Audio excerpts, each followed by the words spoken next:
Hello, everyone. And on behalf of the Civil Society Coalition for Climate Change, I extend a very warm welcome to our esteemed panelists and participants. Today, the focus of our discussion will be on trees, the effect of trees on climate change, and the impact of both on ecology. It is the onset of spring, a time for plantation, so I think that makes perfect timing for this discussion to raise awareness and also to increase the bandwidth of advocacy to highlight why it's important to plant for Pakistan. Trees play a very important role in combating climate change.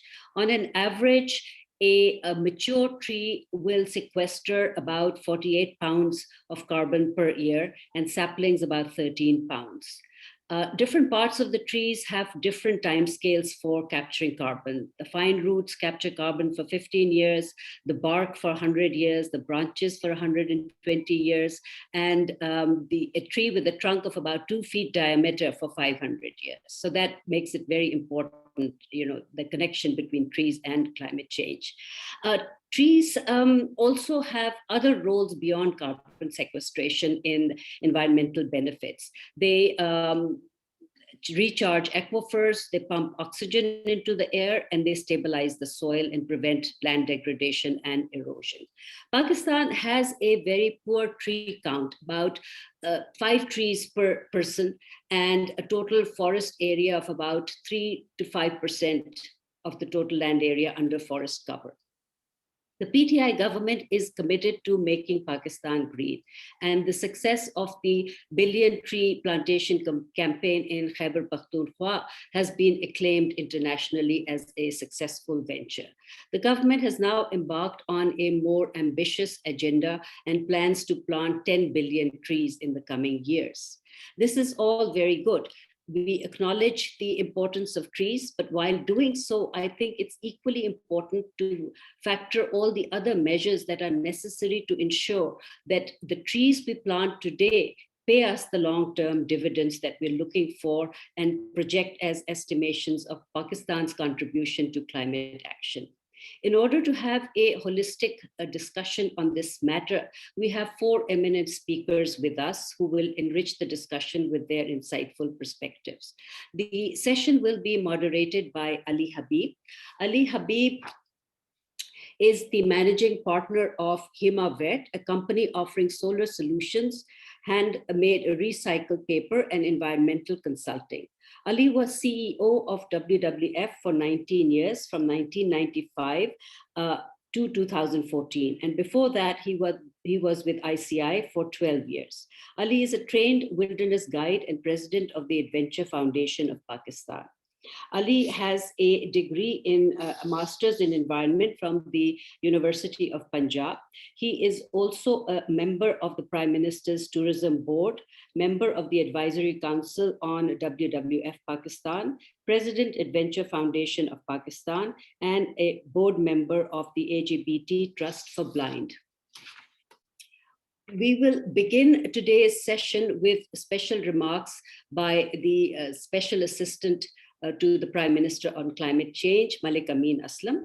But before I invite him, after his remarks, I will request Ali Habib to carry this conversation forward. So it's an honor and a privilege to have with us the SAPM to share his keynote.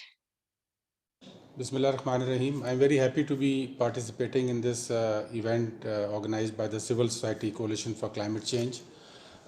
Pakistan, as we all know, is a very highly impacted country due to climate change.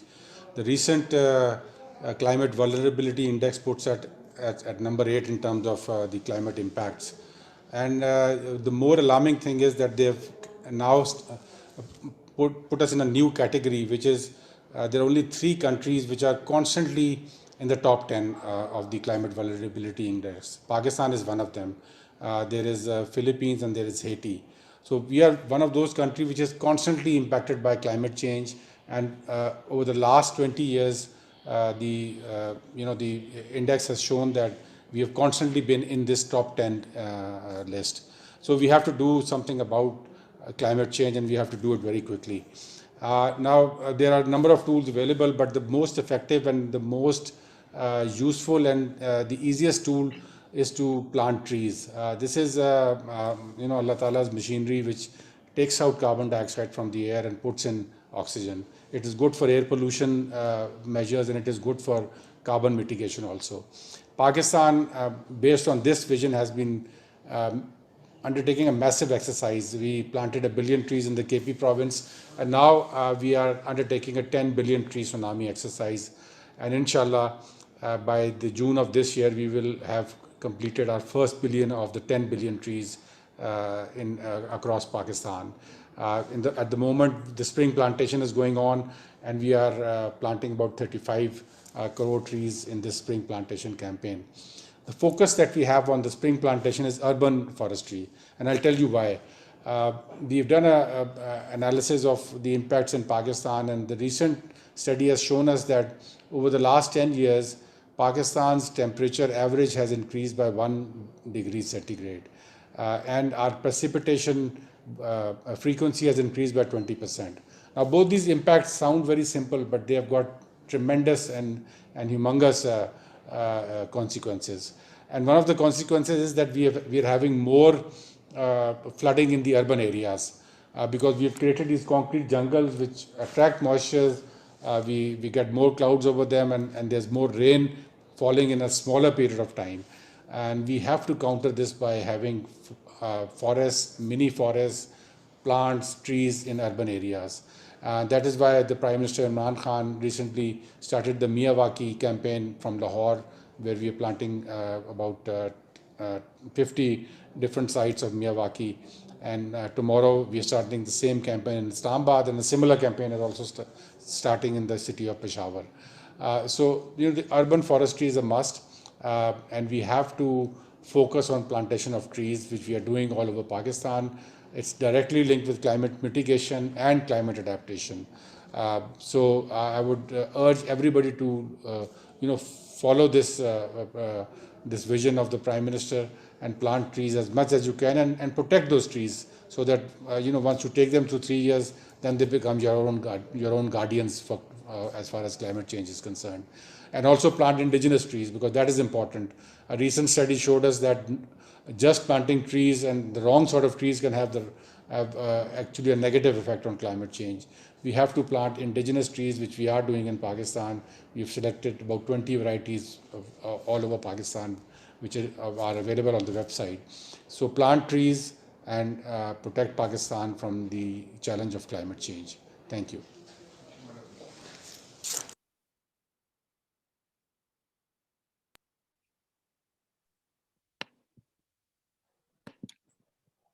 So, Aisha, should I take over from here? Yes, please. The floor is yours.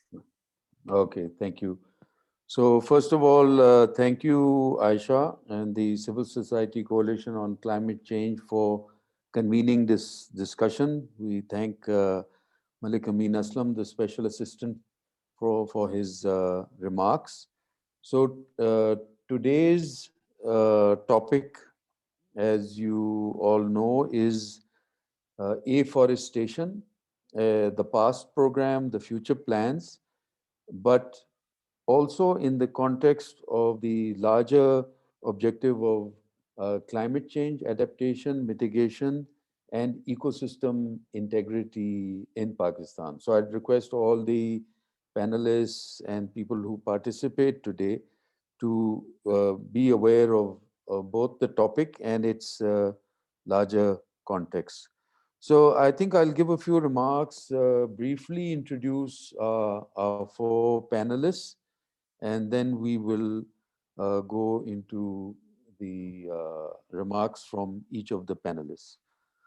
So I think first of all, as both Aisha and the Special Assistant has mentioned, the billion tree plantation campaign in KPK has been quite a success from the perspective of its own stated objectives. This, I think, is certainly quite an achievement, because partly this was an unusual program in the sense that it had a third-party evaluation mechanism, and WWF was one of the organizations involved in conducting the third-party assessment. WWF has uploaded the details of their third-party assessment on their website. So it's publicly available knowledge, which again is a positive, unusual for Pakistan.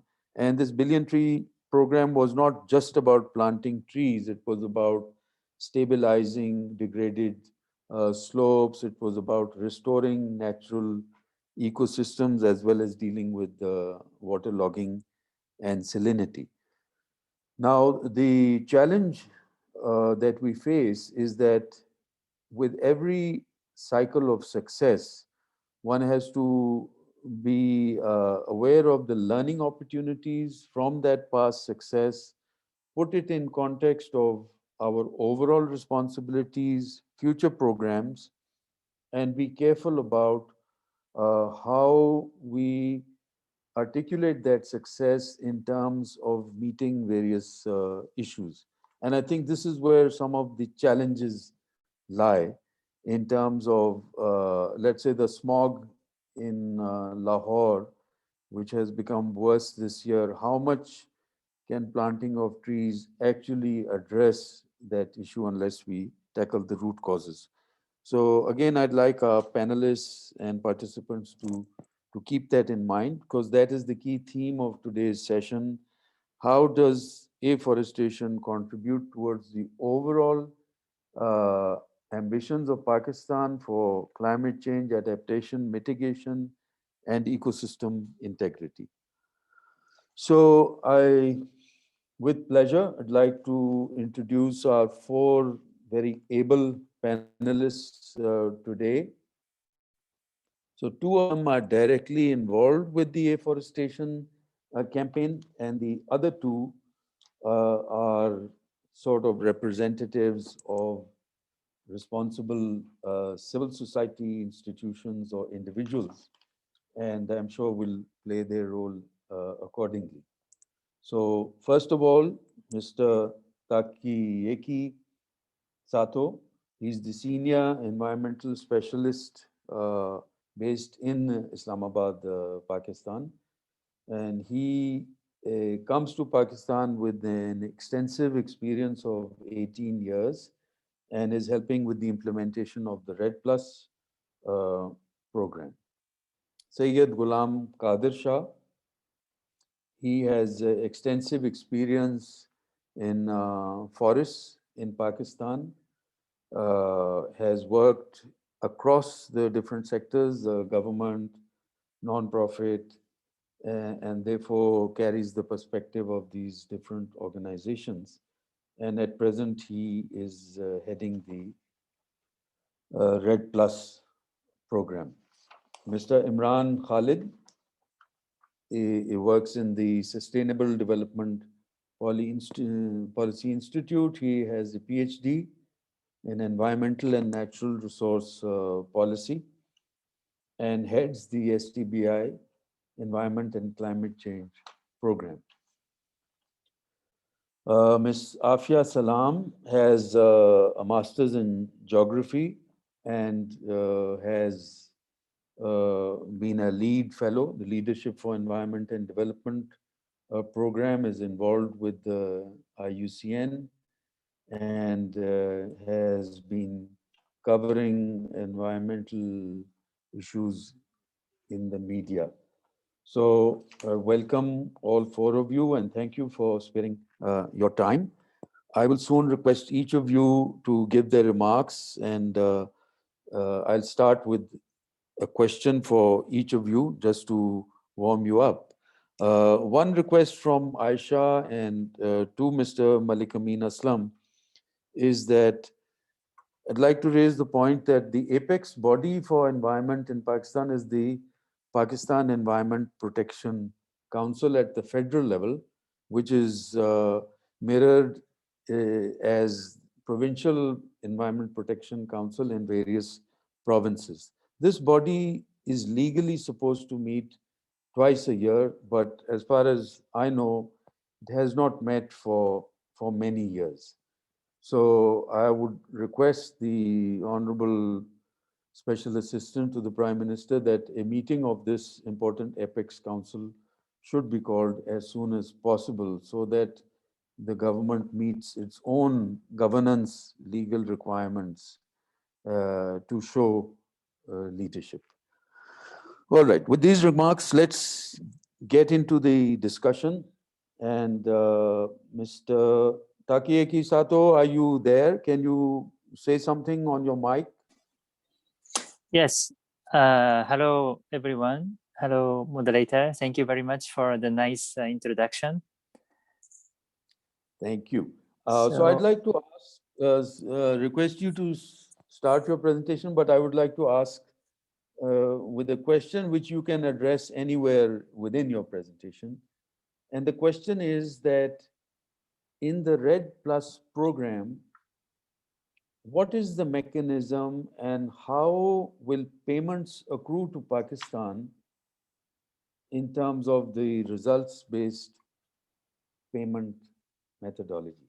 So if you could just cover that and respond in a manner that is understandable for the common public. Can you repeat the question? Yeah, the question is that in the RED Plus program, Yes. we know that it has mechanisms of payments being made against progress of restoration of forests, but we would like you to explain how it works, like how many dollars per hectare over how much time, and how, what is the sort of rough ballpark of how much money that may mean over time. So Mr. Sato, you have about 7 minutes for your remarks, and which will start once I let you start.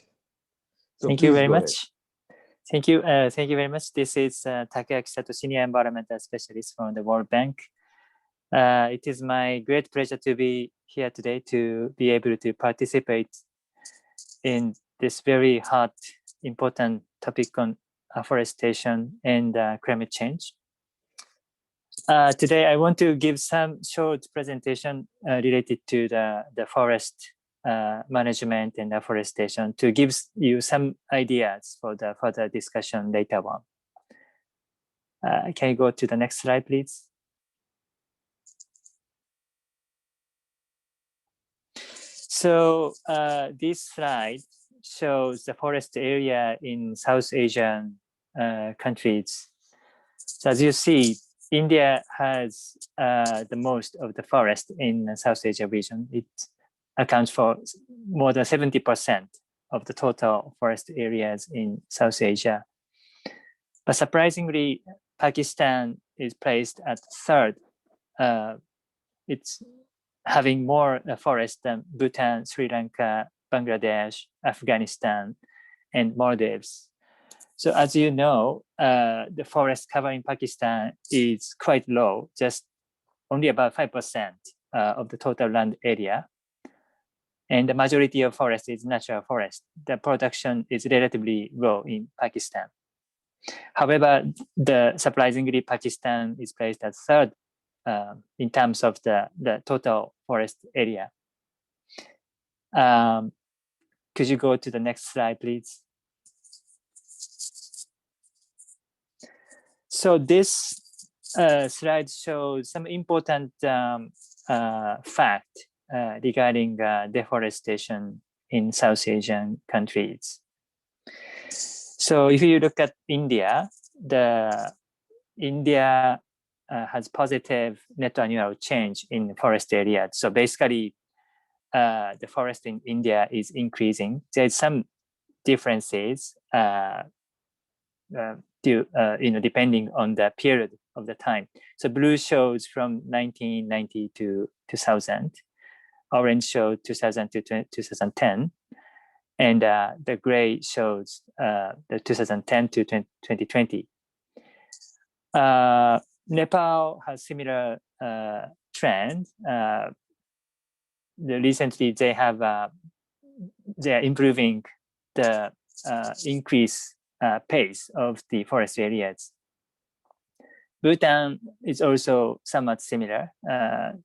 They have also a positive trend. But if you look at Pakistan, unfortunately facing consistent deforestation trend. Although you see the slight improve in terms of the pace of the deforestation. However, compared to the other countries, Pakistan is struggling to improve the deforestation rate over time. So we all know that the government is making a significant effort for the afforestation through the big afforestation campaigns like billion tree tsunami program or 10 billion tree tsunami afforestation program. However, Pakistan is still having a difficulty to change this negative trend on deforestation. Can you go to the next slide, please?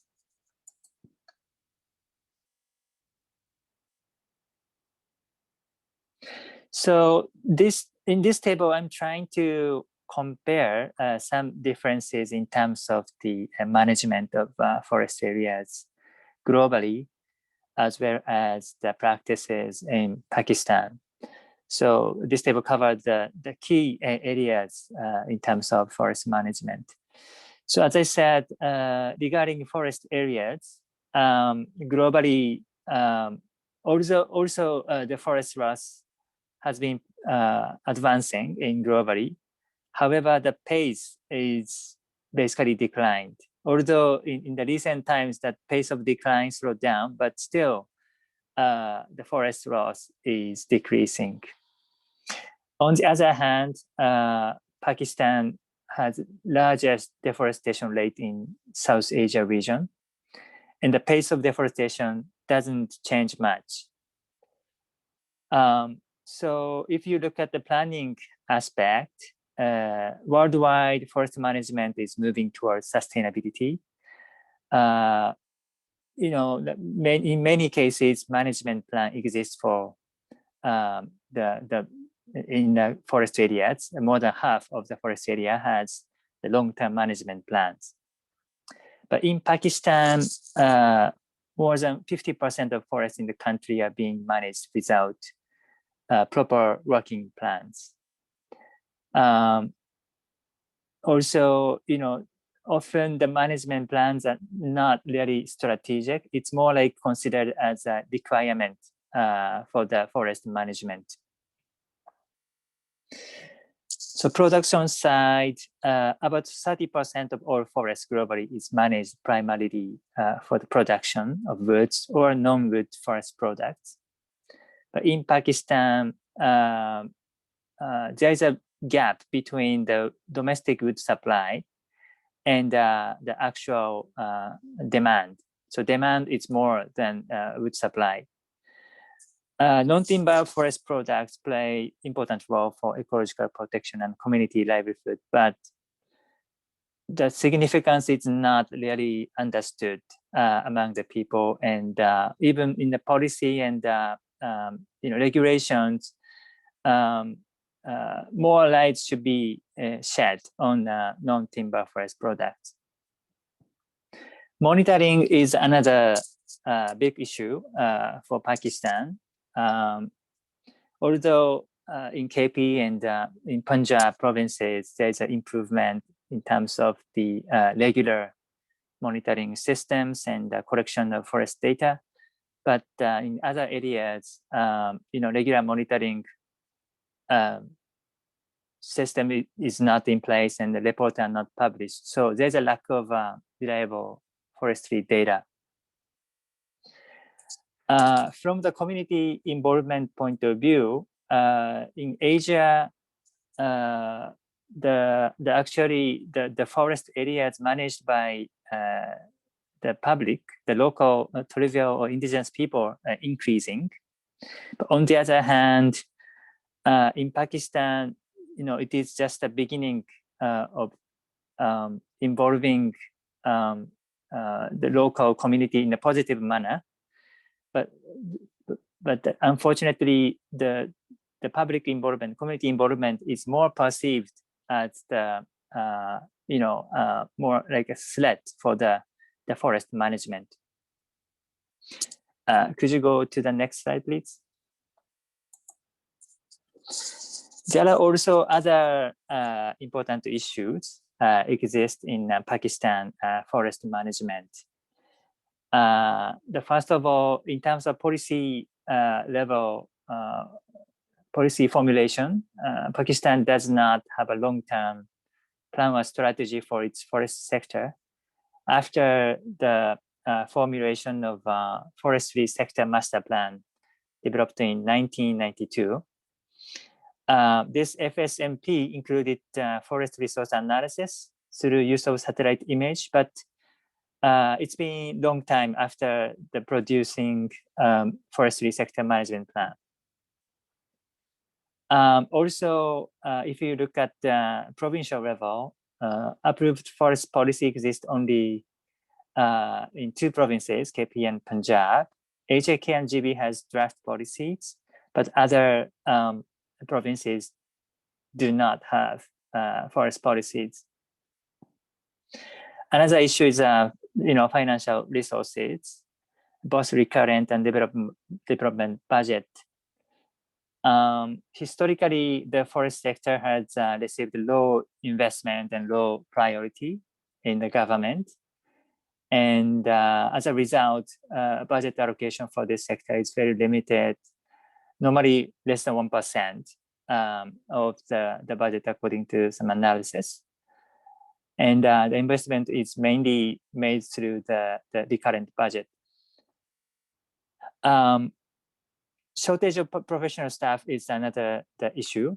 As you know, that there's a need of capacity building of the professionals with the proper technical expertise and skills.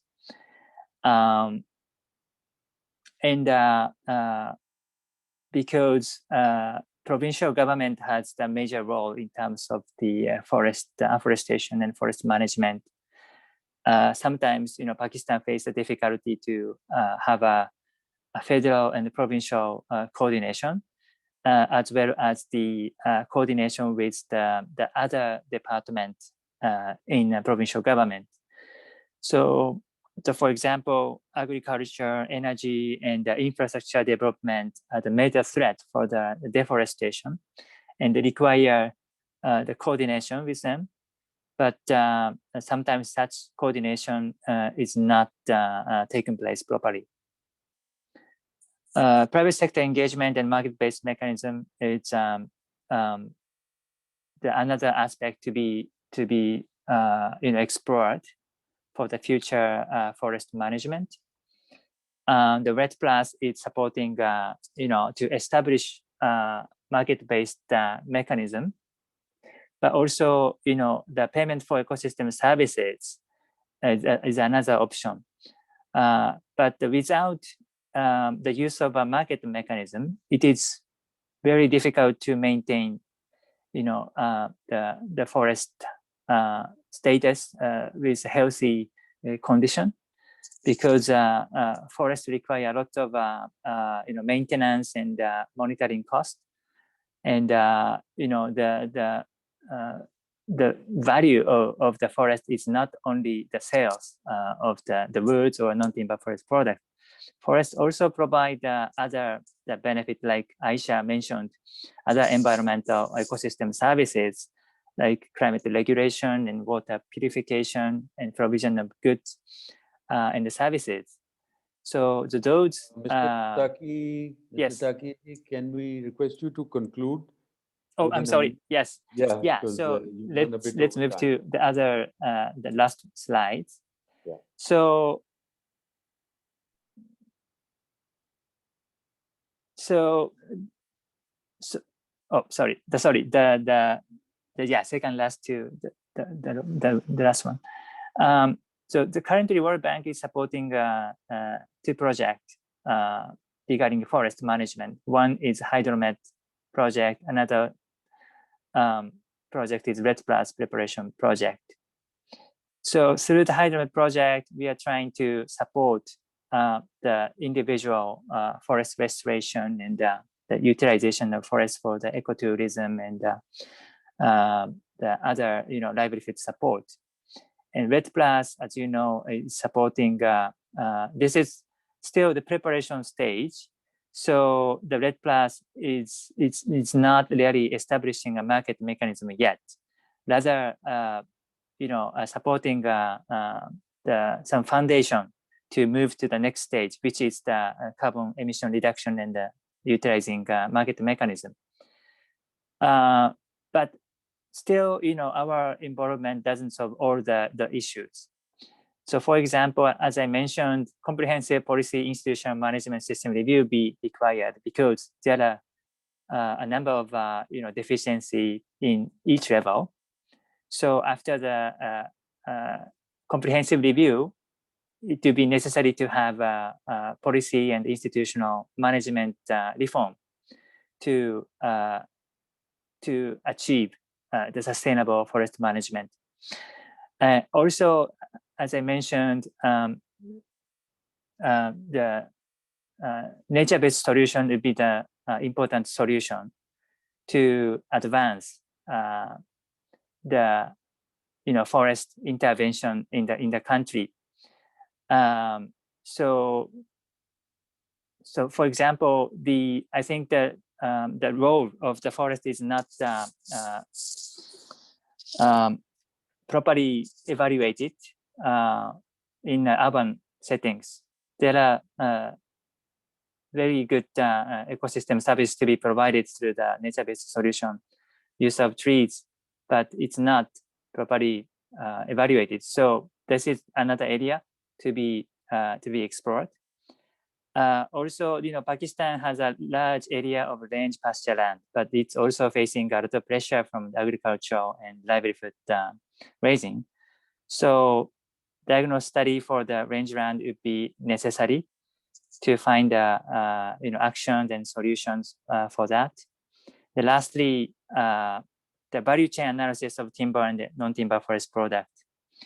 So production in Pakistan is not sufficient compared to the actual demand, domestic demand. So I think it's important to find the bottlenecks in value chain of timber and non-timber forest product, as well as find a way how to expand, scale up those productions. Sorry for exceeding the time slot. This is the end of my presentation. Thank you. Okay. Thank you, Mr. TAKEAKI Sato. So there are some questions that have come in, but we'll take them in the Q&A session. Okay, noted. Thank you for that input, and best of luck for your stay in Pakistan, and hope you are able to add value while you are here. So Syed Ghulam Qadir Shah, if you are there, can you just open your mic and test if it's working? Hello. Yes, it's fine, but the volume is a bit low. Okay. So I can speak louder than. Yes, but I think it's fine. So I'll just introduce Syed Ghulam Qadir Shah. I know him because he was also associated with WWF. He's a strong professional, always tries to put in his best effort. So you have a big responsibility in terms of making the RED Plus program work in Pakistan. So I would like to request you to share your comments. The question I would like to pose you is, we have targets in number of trees, but carry an associated target of hectares of natural forest protected or restored. And in some ways, the second target may be of greater importance, especially also after what Mr. TAKEAKI clearly demonstrated, that the deforestation rate in Pakistan may have decreased slightly, but it is still high. So these number of trees planted have to translate to conserving forest and restoring forest rather than seeing the deforestation graph. So please cover this in your comments. Over to you. Yes, thank you, Ali, and thank you, Aisha, for providing this opportunity to speak to this August, gathering. I think this is a very important meeting, and the stage has already been set by the previous speakers, including Mr. Amin Aslam, the special prime advisor special assistant to the Prime Minister of Pakistan. And the speakers before me already mentioned that that Pakistan is very low in forest cover, which is a reality. And yet the low cover of the forest is subject to high rate of deforestation. I think under the Taki mentioned that we have one of the highest deforestation rates, and this is slightly the pace has been decreasing. So under RED Plus, we have done a recent assessment of to assess the deforestation rates in Pakistan, and this is the first ever scientific assessment of deforestation that we have carried out because previously there was not much reliable data that was available, but under RED Plus program we have done this assessment through satellite based assessment as well as through field inventory. And the rates, as Taki also mentioned, the rates have slightly declined, and we are improving in terms of the rates of deforestation. Now, the problem with the countries like Pakistan is that though forests, we have on one hand very low forest cover, but at the same time we also have very low share of greenhouse emissions if we look at the global greenhouse gas emissions. But at the same time, we are one of the highest and most vulnerable countries in the Pakistan, in the country, in the world. And our economy mostly is relied on agriculture, and agriculture is dependent on water resources, and forests play a very important role not only in water recharge but also regulating the climate change. Globally, it has been observed that the deforestation, particularly in the developing countries, contributes to around 10% of the global carbon emissions that come from deforestation. And most of it is occur in developing countries because there are a lot of population pressures and dependency on forests is very high. At the same time, there are lack of alternate for the communities who are dependent on these forests. So pressure on the forest is very high. So this concept, RED Plus, reducing emissions from deforestation and degradation, was introduced in 2010 by United Nations. And the objective of this concept was to basically incentivize the communities and the developing countries where the rates of deforestation were high to curtail the rates of deforestation. And against that kind of performance that they demonstrate through reduction of deforestation and enhancing the tree cover and enhancing the forestry cover in their areas, they can then be supported through some incentives that can come from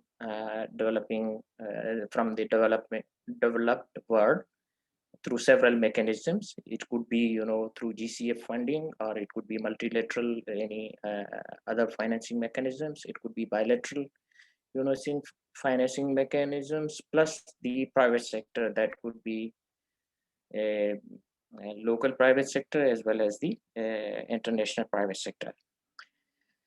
So RED provides that opportunity for the countries like Pakistan to harness benefits from this mechanism, but there are certain requirements that have to be fulfilled in order to to harness those opportunities. And so there you should have a national forest strategy, national strategy and action plan for RED. the countries have to set the benchmark at the baseline based on historical trend analysis of the rates of deforestation. The third requirement is you should have a strong and robust monitoring system which is transparent and accountable. And the fourth one is there is a requirement for some set safeguards to be implemented while you are implementing REDD+. So we are pleased to, I'm pleased to report that through this project, which is supported by World Bank and Ministry of Climate Change is implementing, we have completed all these requirements. And the assessment report that sets our benchmark of deforestation has been received from by the UNFCCC, and also the other requirements that were required for this. So we are now ready to enter into the next phase of REDD+ implementation, which is piloting. And for that piloting, we are also we have prepared a proposal for GCF funding that will help us in implementing those systems that we have developed under this project, and also doing some practical demonstration activities. Now, government, I think, has shown, this is first time in the history of Pakistan probably that the federal government has given such a high priority to the forestry sector, which is unprecedented in the history. And following from the earlier, example of successful reforestation under billion tree afforestation project in KP, now this has been upscaled at the national level with 10 billion tree tsunami project that's currently ongoing and has set a target of 10 billion plants around in the country over the next in the future. So I think this is a good sign that the government has developed that policy, and plus is supporting these kind of national initiatives to curtail deforestation, to enhance the tree cover. That will definitely provide opportunities for Pakistan to not only access the result-based payments under REDD+ mechanism, but also to support the global climate change mitigation. The problem with our forests is that our forests are undervalued. Most of because generally up till now, the value of forest was considered to be just a value of timber or firewood, that the physical entity that was there. But the actual value of forest is much more than that in terms of the ecosystem services that the forest provide. The erosion control, sedimentation control, our water reservoirs are entirely dependent on, if you cut the forest, entire these dams, life of these dams would be reduced. And the studies have shown that because of these watershed values of the forest, the actual life of our water reservoirs has increased by so many years, which is, I think, shows the significance of the forestry resources. Plus the mangroves in the coastal area, they are again very important for our coastal protection, coastal livelihoods. They have rich role in fisheries, and they act as a breeding ground for the fisheries. Ghulam Qadir, So can I think, request you to conclude in, yes, please, sir. in one more minute? Yes, I will conclude. So I think the important thing is that we shall have strong forestry policies and a good monitoring system that is transparent and accountable, and the government's commitment is already there. So together we can, I think, make good progress on forestry sector. Thank you. Thank you very much, Ghulam Qadir. There are a few questions, so we'll take them up with you in the Q&A session, and we wish you best of luck in this challenging project. So with this, I move on to Dr. IMRAN KHALID from SDPI. And maybe one question I'd like to pose to Dr. Khalid is that in your remarks, can you please cover your assessment or your perception of how much afforestation programs can contribute to meet our overall obligations in terms of climate change mitigation and adaptation? So over to you. Thank you very much, Ali Habib. I really appreciate the opportunity. So I do represent an organization, but the remarks that I'm making today are in my personal capacity. So I just wanted to put that out there. I think your question's quite valid, and in fact, I was going to focus on this. So this is it's important that we ask this question and talk about it. So tree plantation is a necessity. It's an ecological necessity. It's a social necessity. It's an integral part of who we are as human beings. It's part of our ethos, right? Who hasn't heard of the fig tree underneath which Buddha achieved enlightenment? I mean, it was in these parts. The Gandhara civilization was here. So this is something that we can relate to. So when we talk of reforestation or afforestation or tree plantation, it should be done with this background in mind. So the trees have lots and lots of benefits, but this cultural and social aspect, and we often forget that. It's part and parcel of who we are as human beings, as South Asians. But the notion of afforestation to mitigate climate change is highly problematic for me. For the only nature-based solutions to climate change is ensuring that natural reservoirs of fossil fuel remain within the confines of the earth. So stop using coal to produce energy, stop digging into the earth to exploit it for gasoline. This is where greenhouse gases come from. This is what we have to target if we are to mitigate against climate change, and do it in such a way that it's sustainable, not only for our generation, but future generations as well. Thinking that we can continue to burn fossil fuel and then look for silver bullet solutions, such as tree plantations to curb greenhouse gases, is a case of having your cake and eating it too. It's essentially a non-starter. So if we were to take a look at the amount of emissions since the world first came together to discuss climate change, back in the early 90s, that's when the Conference of Parties started, right? So this year you'll be having the 26th Conference of Party to discuss how to mitigate against climate change.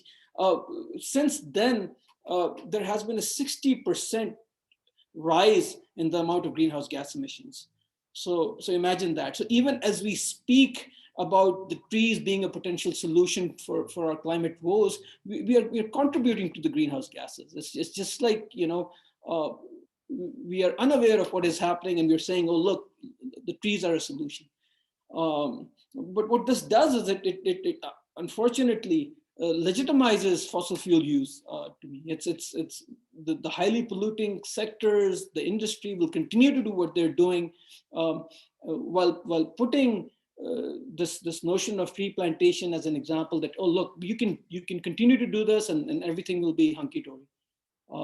So this is something that we need to be concerned about. And I think there is potential for carbon capture in trees, but let's not make it out to be more than what it is. Given the amount of greenhouse gases that are being emitted into the atmosphere, trees are only a minor solution. And if we are to bring them in as a solution, that will also have to be done in a way that is conducive to the social and the geographical and the topographical areas where we're trying to do these plantations. You highlighted smog as well. So again, smog, it's again very similar to what I said vis-a-vis climate change. Tree plantation do take in carbon dioxide, that they do help mitigate air pollution, but not to the extent that we're seeing in Pakistan these days. Lahore is facing a crisis when it comes to air pollution, but Islamabad is not too far behind. In Islamabad, the air quality has been unhealthy throughout the past 1 month. In Lahore, it has been downright hazardous. So tree plantation will only go a certain amount of way in addressing this challenge. We have to go to the source, we have to go to the root and address it there. As to these high-level pledges that we are focused on and using it to mitigate against climate change, I think we end up missing the forest for the trees. So apologies for that. But what this means is that in order to achieve our afforestation targets, and in a fairly quick time, we end up giving it to monocultures. And even though the Minister Saab said, no, we're trying to diversify our plantations, the people I spoke to in the field have been telling me about massive eucalyptus growth. One of the reasons is that it's a fast growing tree, and the evidence can be seen on the ground. So when you do monitor and you find these trees that are growing, it gives you good value in terms of addressing your goal of planting 1 billion trees or planting a certain amount of trees.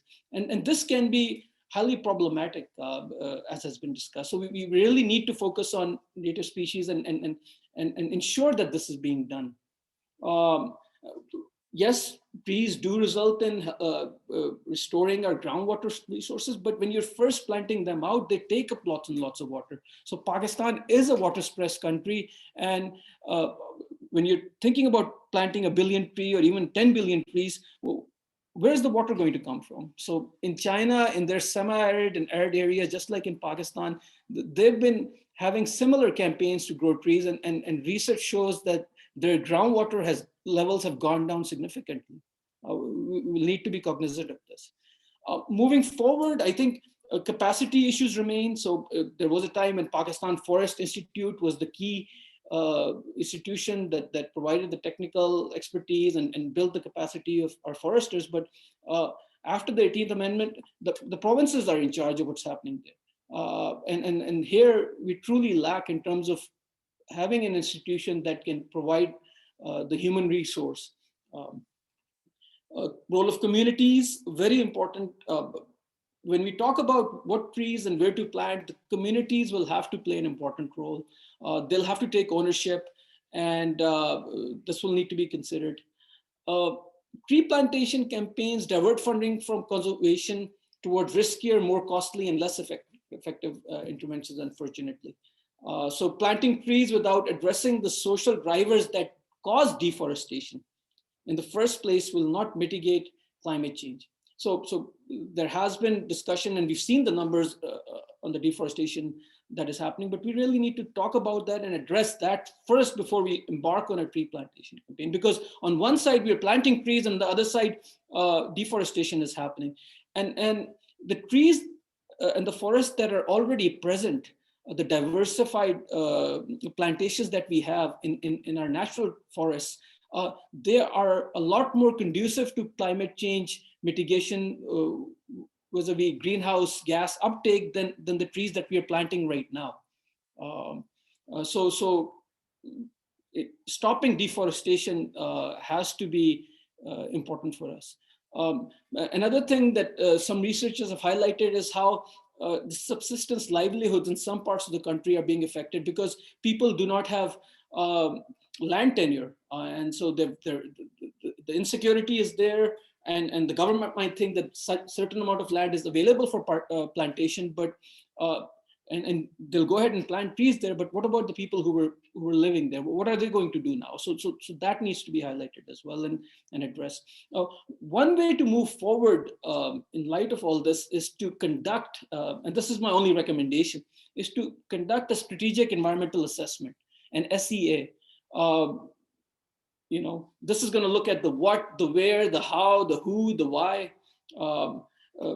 The SEAs, as my colleague from the World Bank will also agree with. It's a document that looks at plans and policies that are coming up, and it's a very comprehensive document, and it can address some of the challenges that we are facing vis-a-vis the political economy of tree plantations. It will look at who the key stakeholders are, look at the winners and the losers.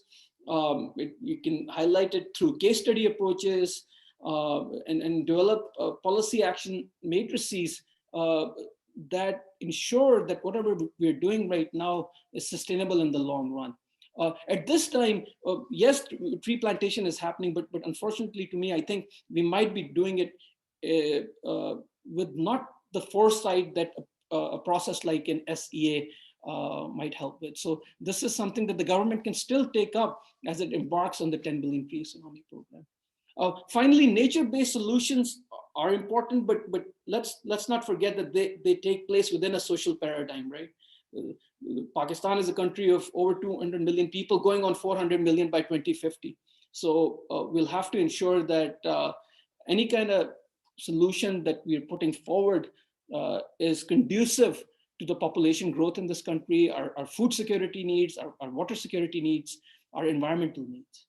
I'll just stop here and look forward to further discussion. Thank you so much. Thank you, Dr. Imran, and you raised some very important points and some critique, which I think should be well received because it will help cover any weak areas for the future. So this leads us to our final panelists, and thank you, Afia, for being patient all this time. And we look forward to hearing from you. The question I'd like to leave with you to cover within your remarks is that the Supreme Court of Pakistan and the High Courts have been quite active, and Pakistan has developed a reputation of having activist courts, which I think is good because they hold the government accountable. And even the Billion Tree Tsunami project has been taken up by the Supreme Court, and they have called government officers under questioning as to what is the survival rate. And I think that has led to much higher degree of awareness. So Afia, please do cover the role the courts have played in highlighting the issue in the public, and as what kind of impact has it had in your perspective. Over to you, Afia. Thank you very much. And okay, we got somebody talking in between. Okay, yeah, go ahead. All right. So thank you. And as always, being the last means that a lot of what I wanted to comment on, especially Dr. Imran Khalid, he took the line that I was about to start with, missing the forest from the trees. So you know, it's interesting that you specifically have mentioned the role of judges in raising awareness. And I'm a bit wary of the kind of judicial activism and judicial interventions, especially in very, technical, scientific things, because unless and until a proper amicus curiae has been appointed who is giving them the feedback about these technical matters, just making statements or just calling into question doesn't really promote the kind of accountability or promote the kind of monitoring mechanisms that we need in place to judge whether the any kind of any measure, not just afforestation, any measure is having an impact, whether it is positive or negative. So, and they, I guess they have been picking up these issues from the discussion that is taking place in various circles. And yes, people have been asking, because the more high profile a project is, the more it gains the limelight, the more questions there will be. And the Billion Tree project has, of course, been highlighted. And now the 10 billion tree project, which is, the spin-off of that earlier success. So obviously there are going to be questions. There are many gaps which Dr. Imran Khalid has also highlighted. There are many questions that were asked. There are questions. The courts have actually used the word corruption and mismanagement into it.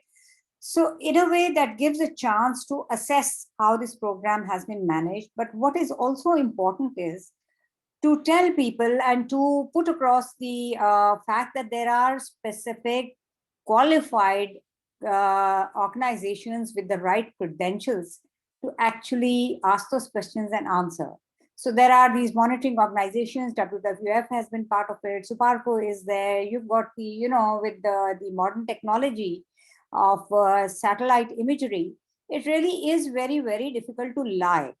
I don't think, you know, the earlier, the claims that used to be made, and they used to be this back and forth, whether it is true or not, and the ground truthing had to be done. I think it's a lot easier now to actually scientifically measure whether something is, being done or not. So I think the people who have any questions about the number of plants that have been planted under these schemes should actually go to those sources. And that is where they will find their answers. And I think those are the answers they should be satisfied with. Of course, nothing is 100%. There may be better mechanisms that may highlight some gaps. As far as the choice of the plants that Dr. Imran has mentioned, again, those are questions that can be answered by the managers of the program. They have justified in some places that some places are so degraded, and especially the waterlogged places, that now, even though eucalyptus was mentioned, that's not really a native species, but it has acclimatized to our areas, and this is usually seen as a solution to waterlogged thing. I won't really go into the technicalities of it. I'm not a forestry expert, but we have a forester sitting over here, Ghulam Qadir Shah Sahab. He can very easily answer those kind of questions as well. As far as my observation as an environmental journalist, as well as a civil society person who is interested in this field, is that we really should not be looking at it as the silver bullet. It really isn't. Yes, it's a very, very big component of the solution that we are looking at in the context of climate change mitigation as well as adaptation. But the reasons for the emission increase, etc., also have to be capped, as very rightly mentioned by Dr. Imran. But there are so many hurdles that we need to also talk about. There are institutional gaps, there are capacity gaps, there is a resource gap, because of which it's very easy to blame the organizations, the provincial forest departments, which after the 18th Amendment are now more are responsible for these things. But have they actually been enabled to do what is expected of them? So this is also something that we need to, actually focus on. And as a journalist, and I'm not going to talk about the judicial activism, because I think when they are asking questions, they should also know that there are these avenues of answers available. There is a tracking mechanism of where the resources are being put, which is CPEIR. How many people actually look it up and see what the departments are doing with the funds that have been channeled for that specific purpose?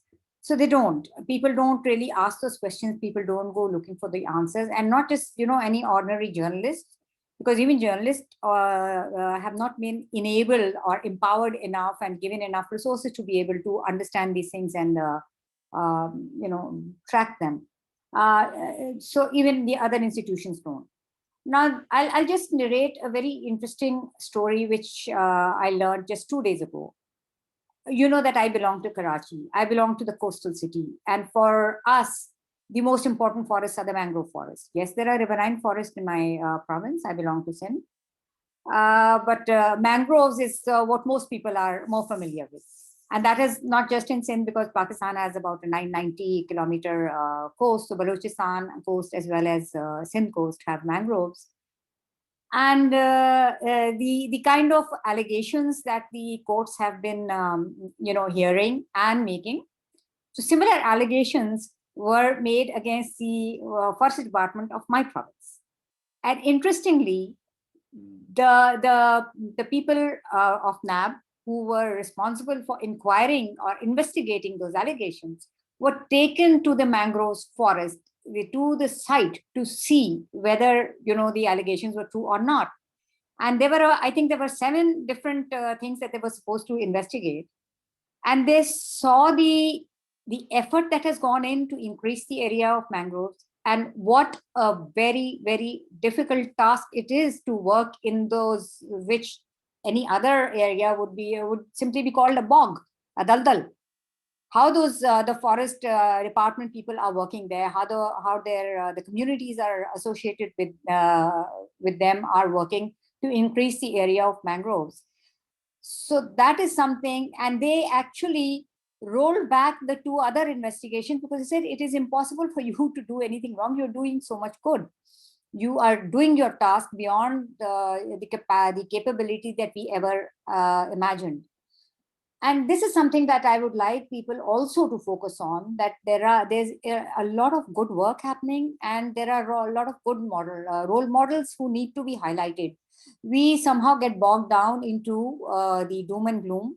We were there these 2 days ago that I'm mentioning. We were there to honor the man who is known as Baba Mangrove, who passed away in December. Tahir Qureshi Sahab. Shah Sahab is very well aware of him, and he has worked with him. And his last job was with IUCN, but his parent department from where he started was Sindh Forest Department, and they dedicated one of the first stands of mangroves, which I went and saw, and it's like a green wall over there on that island, and they dedicated to him as Qureshi Garden. So you see, there are people who have been working. And why I'm specifically mentioning mangroves over here, and their role in the carbon sequestration, and their role in the climate mitigation, plus their role in the afforestation efforts, increasing the area as well as the numbers, is because, very rightly mentioned, I just went and saw the questions by Dr. Shahid Amjad, who used to be the Director General of National Institute of Oceanography, that actually the oceans are the biggest repositories of carbon sequestration. And what are we doing when we are degrading the oceans, that ecosystem, by effluent that is flowing untreated into the oceans? We are degrading that environment. They in turn degrade the mangrove ecosystem, which again is a trickle down, which harms our marine supplies, marine fish stock, marine life, and destabilizes the economic livelihood of the fisherfolk communities. So there's a whole chain reaction that is set into motion, which has terrible impacts. So we need to focus not just on afforestation in other parts of the country. We need to focus also on this very important wall of defense for our coastal areas, because don't forget, they are the economic engines, the biggest drivers. The urban center, the country's biggest urban center is coastal city, and country's economic engine, which is being now diverted towards GHULAM, is again a coastal city.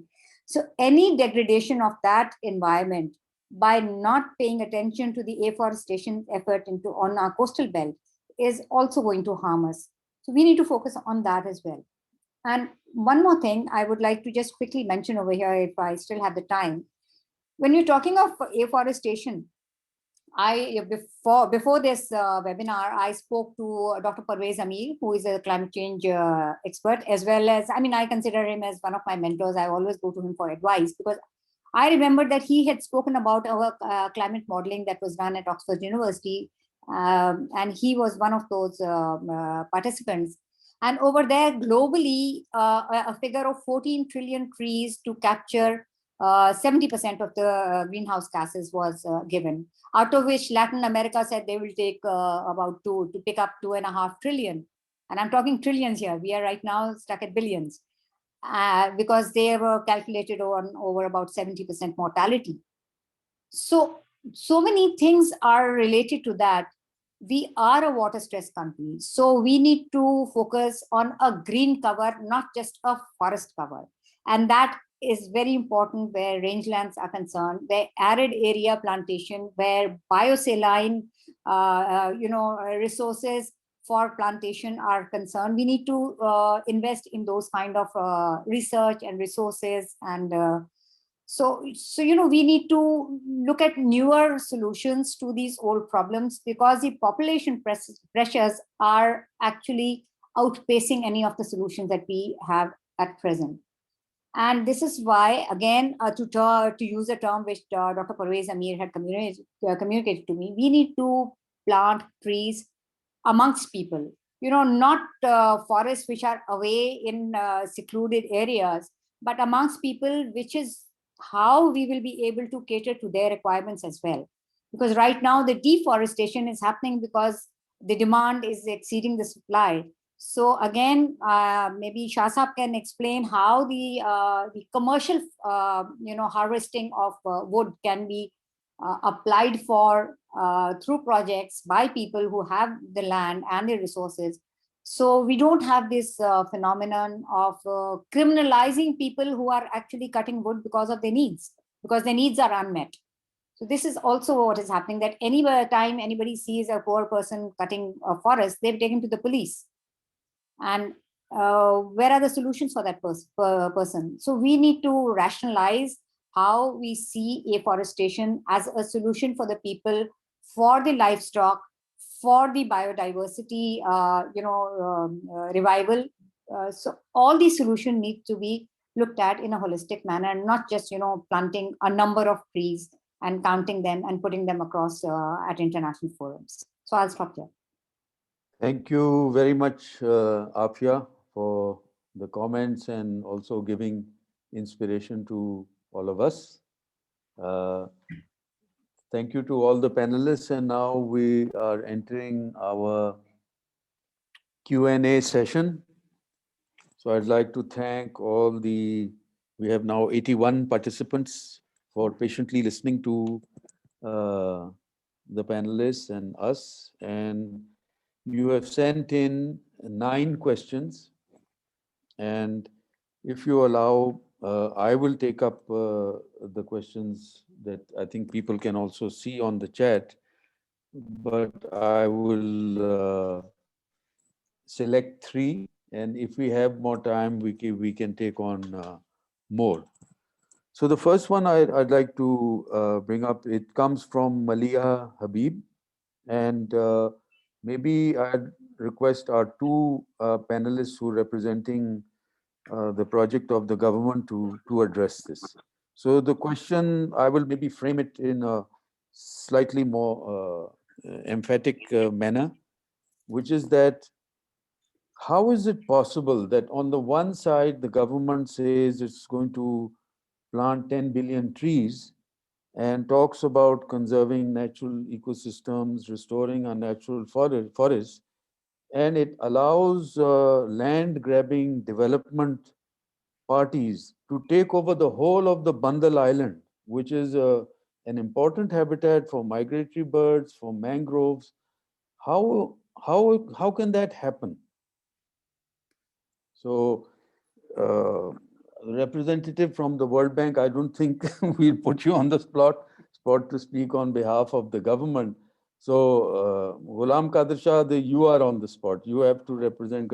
How is it possible that the government allows the mangroves of Bandal Island to be neglected while you talk about conserving and planting billions of trees?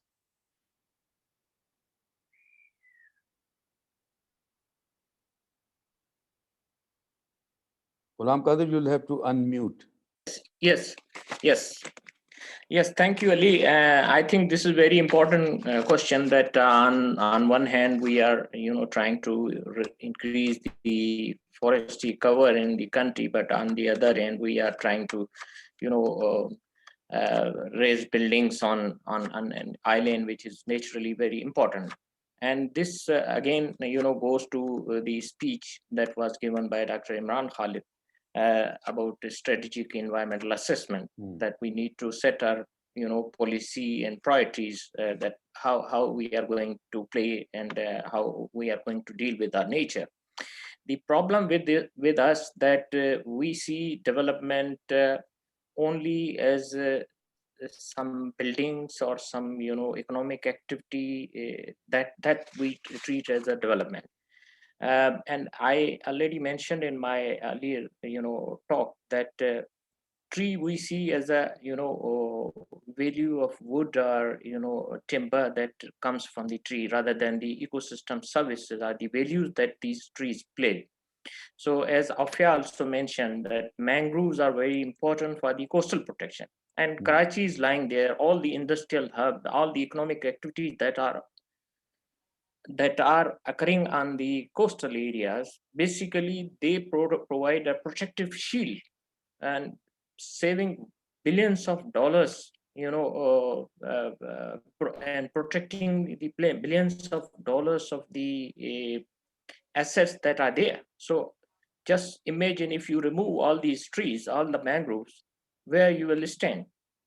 We have already, seen experiences of these tsunamis that have struck Indonesia, and they cause colossal damages to not only the infrastructure, but all the several, thousands of people were killed.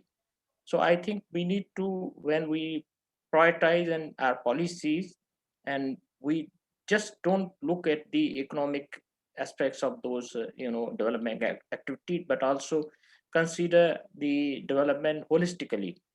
Look at the social and environmental impacts of those, developing activities in making our decisions. That will, help us in making, sound decisions. Okay, thank you, Ram Kadir Shah. The next question I'd like to address to Mr. SATO of the World Bank, and maybe you can respond not only from the perspective of Pakistan, but maybe your experience elsewhere. And the question relates to, it's coming from Dr. Shahid Amjad, who has worked on the marine area and the oceans for a long time. And his question is that in terms of obligations of climate change for Pakistan, how can we include the dynamics in the oceans? And he points to the example of reducing eutrophication, which in itself would help with mitigating climate change to a large extent. And the thing that needs to be done is for industries to stop polluting the ocean waters, which is obviously an illegal activity. So more from a programmatic perspective, if Mr. Sato, you can cover that, if you have seen any initiative in any other country and give advice on how this important aspect can be covered. It also links to the nationally determined contributions, which Pakistan government is revising. So maybe there is an opportunity to cover it in that. Thank you very much for appointing me as a responder to the question. That's very important aspect to deal with climate change, the blue carbon. So in many countries, this importance of blue carbon is as being recognized. So as other people said, the ocean has a big potential as a absorber, the source of carbon storage. But it requires healthy ecosystems in the ocean. So of course, if there is eutrophication, then that will affect the environment, the health of the seagrass, for example. Seagrass doesn't exist by its own. It's also connected with the other, fish species, microorganisms, and trees, and the coastal environment. So I think this blue carbon should be analyzed further. And I understand that the Ministry of Climate Change already recognized the potential of this blue carbon in Pakistan. And we are actually initiating to support some analysis of this blue carbon in Pakistan. How much actually carbon is stored in the ocean, and what we can do to expand to maintain the current capacity of the ocean for the carbon storage. The first step would be to analyze the current status, how much carbon will be stored for the ocean in Pakistan, and what to be the issues to be deal with to keep the healthy environment and to improve the capacity of carbon. Yeah, let me stop here. But I also want to say something for the initial question to be asked for the SHAH. So I think for the protection of high value ecosystems, like the primary forest, or the forest with high biodiversity, we first needed to identify the importance of the ecosystems. So I think there are areas which are not properly identified or evaluated its own value. So the first we need to do is to identify the proper value of the specific ecosystems. Then if that ecosystem is belonging to public, then one way is to think about the possibility to designate the protected area status. That's one. If it's private land, probably the one way is to give incentives, the positive incentives or the negative incentives to the development. And the one of which would be the payment for ecosystem services. Once we evaluate the actual value of the specific ecosystems, then for the protection, I think certain the value should be paid for. I think those kind of approach would be important for the protection of the high important ecosystems. Thank you. Thank you very much. I think that's important to hear that. I've also heard about the World Bank plan for looking at the feasibility for the blue economy, and glad to hear that you are going to cover a sort of baseline carbon mitigation opportunity, and you mentioned seagrass. So Dr. Shahid Hamjad, I hope you will also track the implementation of this World Bank project. So can I request the panelists and participants if we can go about 10-15 minutes over time, because there are quite a few questions from the participants that we'd like to take on. So I hope it's all right with the panelists. Thank you for that. So the next question is from Asif Iqbal, and he asks a systemic question which relates to institutional oblique governance roles and capacities. And so the question is, how can we get the federal government entities work more closely with the provincial entities? So I think it's an important question, and in every country there is always a tension between federal and provincial, but I think it is still the responsibility of the government to live with that tension and not give up on its obligations, such as the Environment Council meetings that have not been held either at the federal level or at the provincial, and that is supposed to be an apex level governance framework. Because if the government fails in its highest governance responsibilities, then can't really expect departments to function according to their mandate. So again, maybe I'll request Dr. Imran, because you sit in Islamabad and the SDPI works closely with the government. And maybe you can, so we won't request you to respond on behalf of the government, but maybe give a few insights of what the tension is, and for this climate change adaptation and mitigation, how could the federal and provincial governments work more closely? They all have to agree on the text of the NDC, the revised NDC, which has to be passed by the cabinet.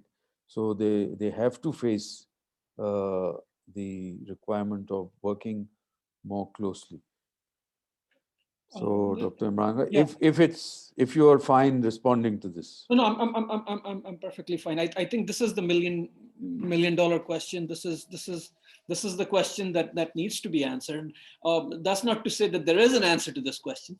The question is quite valid and it needs to be answered, but I might not have the answer to it. It's just, this is something that has been problematic for a long time. So we're talking about the post 18th Amendment dimensions when the responsibilities have gone into the provinces. Before that, what was happening, the federal government would make decisions and it would do it in such a way whereby it didn't need to take into account what the provinces were thinking. Now the provinces have to have their voice heard, and there is a conflict. And this is something that you see in federal systems across the world. So you see this in Canada, you see this in the United States. We don't have to be on board, right? So we can have our individual differences. The problem happens when you have institutional mechanisms to address these issues and you do not take those into account. So, and you've already highlighted them vis-a-vis the Pakistan Environmental Protection Council. There is also a Pakistan the Climate Change Authority, the Climate Change Council that was formed at the beginning of this current administration, and that hasn't met either. So there are these issues, and unfortunately, there is this dissonance between what the federal government is trying to do and what the provinces are trying to do. So you've had a climate change policy since 2013. You've had the climate change framework. Now the provinces are going ahead and developing their own guidelines and policies. Are they speaking to each other? Are the decision makers speaking to each other? So NDCs are one thing, and they speak to our commitments vis-a-vis mitigation, but adaptation is something that we'll have to talk about as well. And more as we face floods and droughts and heat waves, and a person sitting in Lahore or a person sitting in Karachi or Islamabad can't do it alone. So we have to address these in a political, in a collective manner. And for that, we'll have to come together and open these lines of communication up. I'm sorry, I don't have an answer to your question. I think it's very valid, but at this time, what I feel is that we aren't even talking to each other and highlighting what these issues are. Once you do that, once you sit down and have these meetings, then you can start to begin and address these problems. One example that I'm very hopeful about that we can get to this is that in 2018 we finally came up with a water policy. Now there are a number of issues with that water policy, but that's for another time. But the fact that everybody was able to come together, the provinces were able to put away their differences and decide and say that, look, water is an important subject and we need to come together and have a collective water policy. We did that. So we'll need to do the same with climate change as well. Thank you. Thank you, Dr. Imran. I'll move to my next question. This is from Jabbar Ali, who's from Gilgit-Baltistan. And his question is that as part of this afforestation project, will it cover the conservation and restoration of the priority natural habitat and biodiversity in Gilgit-Baltistan? So maybe I request Ghulam Qadir Shah to respond. Is GB covered well in your plans? Yes, thank you very much, Ali. And yes, this 10 billion tree tsunami project is a national project, and it's being implemented in all the provinces, including GB, and it covers, the targets that are that pertain to natural forests as well as the farmland trees in GB as well. Thank you very much. And so another question that we have is from Khalid Iqbal.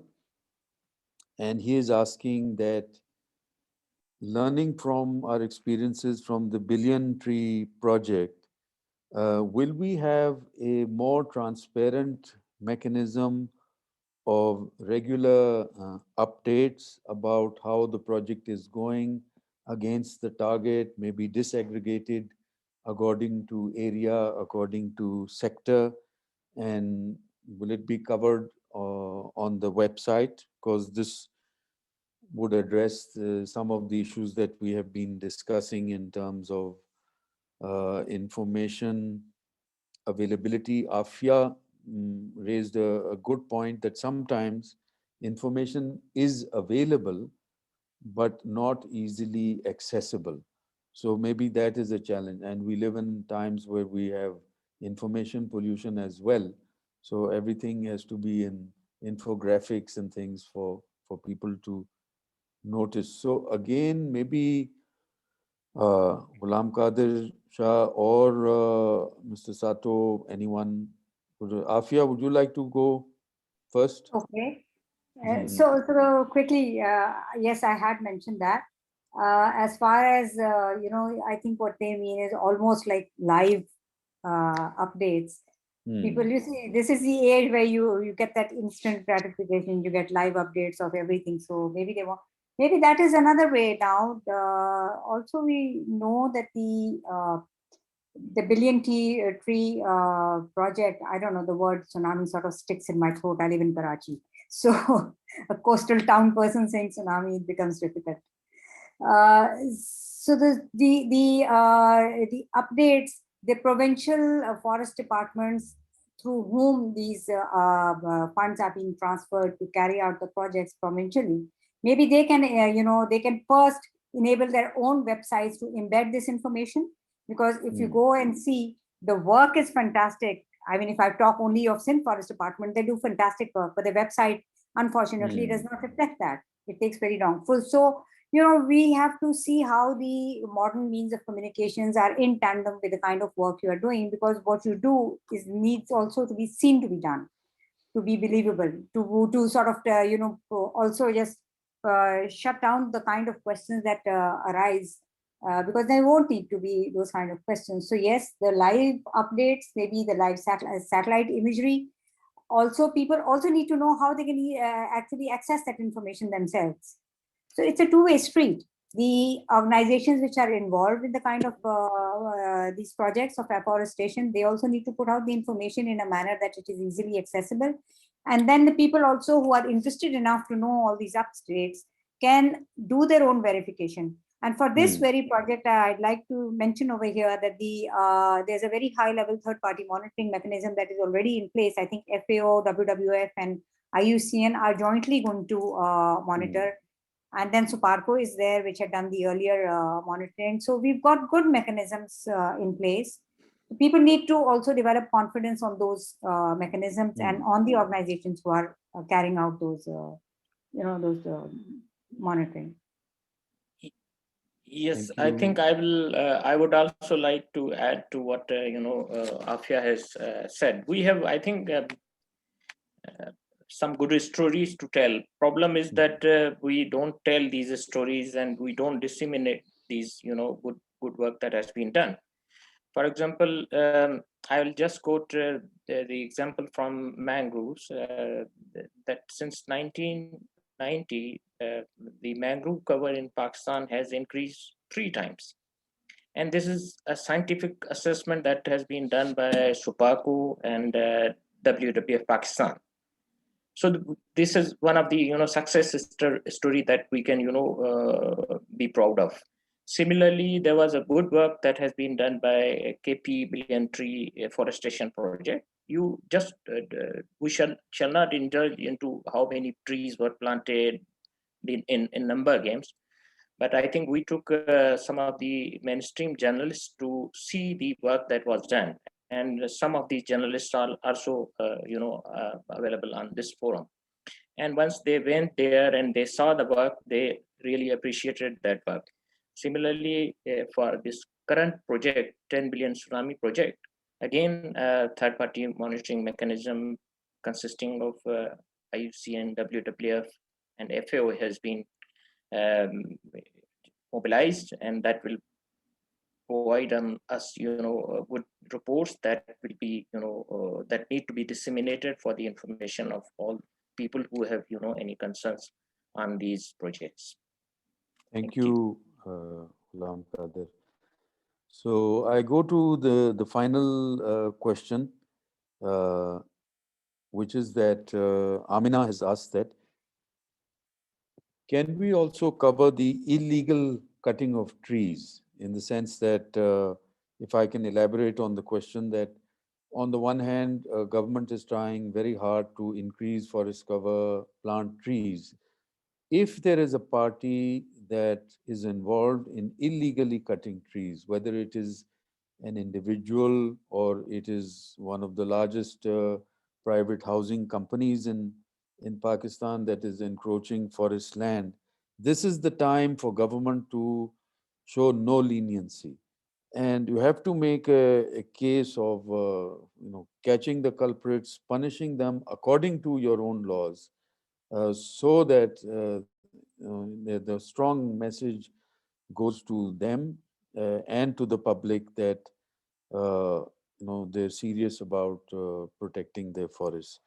Is this in any way addressed in the afforestation project? Because the illegal cutting could be existing, or let's say trees planted in as part of the previous billion tree program. So again, maybe Ghulam Qadir Shah, you may want to respond to Yes. this. I think there is a law that's available, which is called Forest Act 1927, and which is applicable in all the 4 provinces of Pakistan. So any offense that is committed within the jurisdictions of the forest departments, all the provincial forest departments, that's punishable under the law. But if there is a cutting of trees on farmland or any private land, that's private property. So people generally, raise those trees, and also they cut these for their commercial purposes as well as for their own use. Similarly, we must not forget that even within the forests, there are rights of the people, rights of the local communities. Unless and until we provide, alternate solutions to the people. For example, people living in high mountain areas, so much cold is there, and people don't have any alternate. They have only to rely on these, forests for their, for heating purposes, for domestic purposes. So we need to think of, out of box solutions to provide, alternate energy options for those people, so that the pressure on the forestry resources is reduced. And this is where, Red Plus project can support, to create an incentive for the people from the value of carbon that's stored in the tree, that could be marketed to some buyer, and in return, the amount that's or incentive that's provided to the community can be used by the communities to meet their livelihood needs. So these kind of, I think, solution can help, reducing pressure on forests, as well as, removing these, reducing the rates of deforestation within the forest areas. Thank you very much. And Aisha, if you permit, I would now like to conclude this webinar. I'll just give a few wrapping up comments. So Ali, I just to ask the panelists, if they have any closing comments to make, any key recommendations that we can carry with us, that would be nice. Thank you. Okay. All right. So back to the panelists, and request each of the panelists, if you want to add sort of one thing that you'd like to leave us all with. So I'll start with Afia. Any final comment? Thank you. And I think the final comment is that the afforestation effort has to be looked at in a holistic manner. And it is not just on the trees. It is about the people whose livestock depend on those trees. And also, of course, the biodiversity that the trees support. And I think we also need to talk about afforestation in a slightly broader perspective, because generally people with afforestation, they think it's about a forest. It is somewhere else, not within them. And now we are talking about urban forests. So urban forestry is a new concept. I mean, not very new. It's been there for a few years here in Pakistan. The Miyawaki way has been here for about 5-6 years. Started from Karachi. So people need to understand how to live and how to use those kind of forests. And also the green cover, the landscaping, the bushes, the rangelands, so the greening of the spaces is also necessary. And would that fall within the mandate like Shah Saab is looking at, that if people make projects which are specific to an urban space or specific to a rangeland, but that's not a forest itself in the traditional sense of the word, or if they are going to use that space to harvest wood commercially, which so that people don't have to go and cut illegally. So are those within Shah Saab's mandate? So allow me to just ask a question rather than make a recommendation, because answers to these questions would actually be the way forward. Thank you, Afia. Dr. Imran, any final comments from you?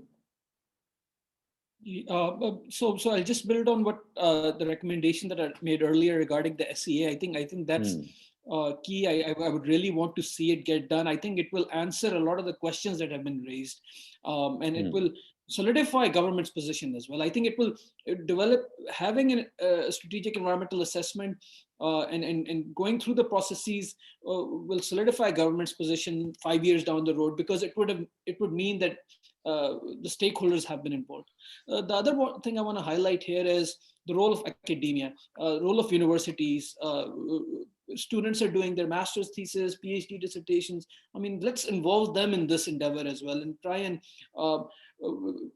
we've got universities all across Pakistan, and if in your particular area this project is happening, why not involve the students and get them involved, and the research that comes out can really feed back into the government's plans and policies.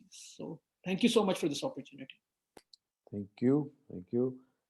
And Syed GHULAM Qadir Shah, any final comments from you? Yes, I think I will add to what earlier speaker have already said, and we have discussed during this webinar. I think we must remember one thing, that Pakistan is a water scarce country, and more than 60% of our country lies in arid areas. So when we talk of enhancing tree cover or enhancing forest cover, we must remember that there are certain natural limitations to it. We cannot increase hugely our forest cover on the government lands because of these limitations. Much of our forestry scope lies on the farmlands, urban forestry, farmlands, canal side plantations, roadside plantations, railway. These are the areas we need to harness. So that's my message, that we need to focus in our policies and priorities, enhancing tree cover on where there is suitable areas and suitability of raising more trees. That will in turn not only on one hand cover our demand for food, wood and timber, but also reduce the pressure on nature forests, which are very important for ecosystem services, not for harvesting. We shall not harvest any of our trees within the nature forests, which are very important for ecological services, rather than harvesting them for any commercial purposes. Thank you.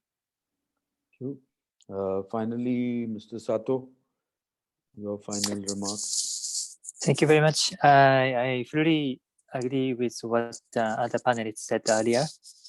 So, but the biggest challenge in Pakistan is the conflict with the population increase and a lot of pressure from the other industries, like agriculture, energy, infrastructure, and so on.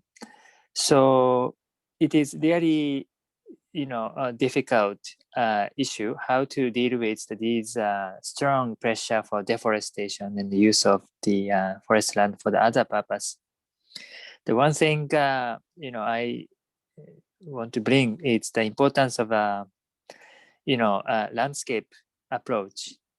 So to bring all the stakeholders together, how to manage the land, it's really important. Although, participatory forest management is not really implemented in Pakistan, but I think that's the one of the solution for the sustainable management of forest.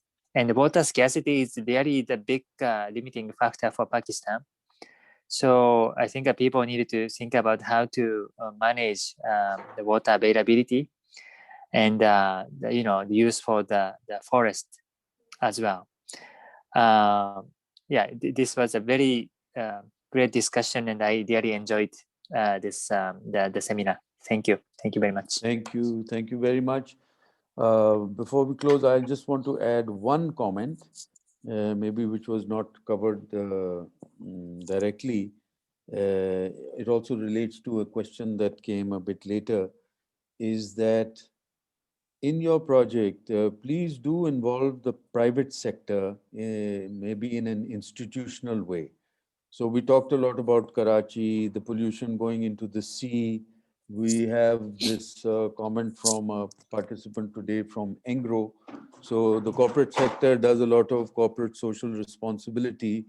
A lot of it is not well guided, but equally there are many private sector entities. If you give them guidance, they will align with your programs. So please do reach out to the corporate sector and encourage them to be involved. Don't dictate to them because they have their own axe to grind with the government departments, but ask them to join voluntarily and to contribute towards your targets. For example, Engro, I know, has already contributed to mangrove forest plantation program. So have many other companies. So let them join your program and add to your targets. So thank you very much to all the participants that have dropped from 81 to 70. So hats off to all the 70 who have stayed for and overstayed the time of the webinar. Thank you very much to all the panelists for your insight and sharing your knowledge and experiences. And thank you, Aisha, for convening this webinar. So goodbye, everyone. Thank you, Ali, and thank you, Aisha, for giving this opportunity. Thank you, everyone. Thank you very much. Thank you. Bye. We'll be sharing, the summary and the key takeaways on our website, and the live recording will also be updated on the YouTube channel of our website in a couple of days. So look out for it if you want it for your own reference. Thank you. Thank Thank you. you.